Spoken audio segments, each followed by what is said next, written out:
નમસ્કાર મિત્રો, સ્વાગત છે તમારું મારી યુટ્યુબ ચેનલની અંદર। મિત્રો, આજે આપણે આ વિડીયોની અંદર વિદ્યા સહાયકની જે ભરતી ચાલી રહી છે આ ફોર્મ ભરવાનું આપણે એની વાત કરીશું કે જેની અંદર ઘણા બધા વિદ્યાર્થીઓને ઘણા બધા ઉમેદવારોને ઘણી બધી મુશ્કેલી પડતી હોય છે, કારણ કે ફોર્મ ભર્યા પછી ફોર્મનું વેરિફિકેશન કરાવવાનું હોય છે।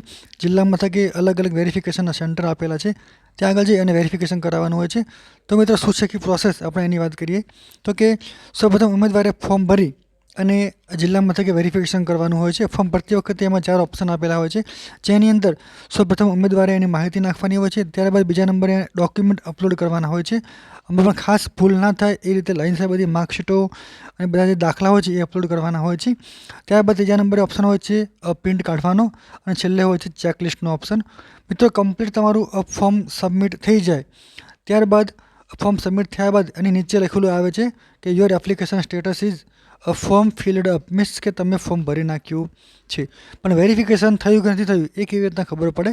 તમારે મિત્રો ફોર્મ ભરી એની કોપી લઈ અને તમારે જિલ્લા મથકે જે સેન્ટર આપેલું છે તમારે ત્યાં આગળ જવાનું થાય છે અને તમારે ત્યાં આગળ જઈ અને તમારે ક્રમશઃ ડોક્યુમેન્ટ ત્યાં આગળ સબમિટ કરાવવાના હોય છે। અલગ અલગ સ્ટેપ બાય સ્ટેપ પ્રોસેસ હોય છે, તમારે બધી સ્ટેપમાંથી પસાર થવાનું હોય છે અને ત્યાં આગળ તમારું મિત્રો તમે જ્યારે પણ વેરિફિકેશન સબમિટ કરાવી નાખો છો ત્યારબાદ તમને એક પાવતી આપવામાં આવશે, વેરિફિકેશનની પહોંચ આપવામાં આવશે કે તમે તમારું વેરિફિકેશન કરાવી નાખ્યું છે।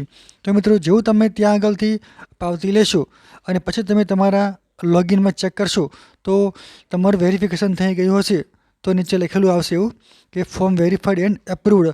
મિત્રો, ખાસ ચેક કરી લેજો, નહીં તો તમારું ફોર્મ રિજેક્ટ થયું હશે તો તમને ખબર પણ નહીં હોય અને તમે ભરતીમાંથી નીકળી જશો। એટલે મિત્રો, વેરિફિકેશન કરાયા બાદ તમારે એકવાર તમારા આઈડીમાં લોગિન કરી અને તમારે જોઈ લેવાનું કે સ્ટેટસમાં શું બતાવે છે। Approved and verified and approved લખેલું આવે તો તમે ભરતીમાં કમ્પ્લીટ ફોર્મ સબમિટ તમારું થઈ ગયું છે। ઘણા બધા ઉમેદવારોનો પ્રશ્ન હતો કે ઘણા બધાને મિત્રો હજુ ખબર જ નથી કે ફોર્મ ભર્યા પછી એને જમા કરાવવાનું છે, એટલે ઘણા બધા એવા ઉમેદવારો પણ હશે કે જે ફોર્મ ભર્યા પછી એ વેરિફિકેશન કરાવતા નથી, તો તેઓ લિસ્ટમાંથી ઉડી જશે, એમનું નામ મેરિટમાં આવશે નહીં।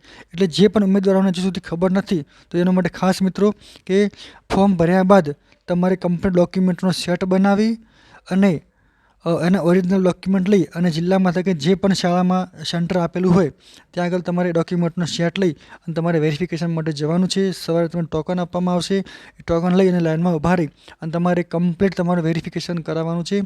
ફોર્મની અંદર કોઈ ભૂલ બીજી નીકળશે તો એ લોકો તમને એવું કહેશે કે આમાં આ ભૂલ છે, તમે સુધારી આવો, તો તમારે પછી સેન્ટર ઉપર કોમ્પ્યુટરવાળા જોડે જઈ જેને ફોર્મ ભર્યું ત્યાં આગળ તમારે એ ભૂલ સુધરાઈ અને સુધરાયા પછી ફોર્મની નવી પ્રિન્ટ, મિત્રો જૂની પ્રિન્ટ ચાલશે નહીં। જેટલી વાર તમે સુધારો કરશો એટલી વાર તમારે ફોર્મની અને ચેકલિસ્ટની નવી પ્રિન્ટ કાઢી નવી પ્રિન્ટ આપવાની તમારે મિત્રો થાય છે। ત્યારબાદ મિત્રો, દરેક સ્ટેપમાં તમે પસાર થાઓ છો ત્યારબાદ તમારું ફોર્મ સબમિટ થઈ જાય છે। ત્યારબાદ વેરિફિકેશન આગળ સબમિટ થયા પછી એમાં કોઈ સુધારો કરી શકાતો નથી।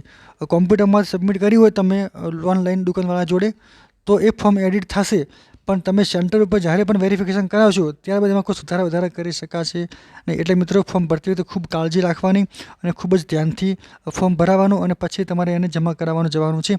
જમા કરાયા પછી મિત્રો ફોર્મ સબમિટ થયું કે નથી થયું એ ખાસ જોઈ લેવાનું અને ફોર્મ સબમિટ કર્યા પછી તમે તમારા લોગિનમાં ચેક કરવાનું છે કે આપણું ફોર્મ એપ્રૂવ થયું છે કે નથી થયું।